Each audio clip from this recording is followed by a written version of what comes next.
سورہ النحل سورہ نمبر 16 پارہ نمبر 14 آیت کا نمبر 84 اور 85۔ بسم اللہ الرحمن الرحیم۔ وَيَوْمَ نَبْعَثُ مِن كُلِّ أُمَّةٍ شَهِيدًا ثُمَّ لَا يُؤْذَنُ لِلَّذِينَ كَفَرُوا وَلَا هُمْ يُسْتَعْتَبُونَ۔ اور جس دن ہم ہر امت سے اس کے نبی کو اس پر گواہ بنا کر اٹھائیں گے، پھر کافر لوگوں کو عذر پیش کرنے کی اجازت نہیں دی جائے گی اور نہ ان سے توبہ اور رجوع کا مطالبہ کیا جائے گا۔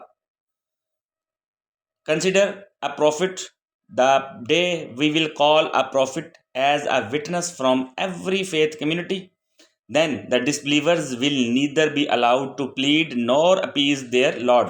وَإِذَا رَأَى الَّذِينَ ظَلَمُوا الْعَذَابَ فَلَا يُخَفَّفُ عَنْهُمْ وَلَا هُمْ يُنظَرُونَ۔ اور جب ظالم لوگ عذاب دیکھ لیں گے تو نہ ان سے اس عذاب کی تخفیف کی جائے گی اور نہ ہی انہیں مہلت دی جائے گی۔ And when the wrongdoers face the punishment, it will not be lightened for them, nor will they be delayed from it. صدق اللہ العظیم۔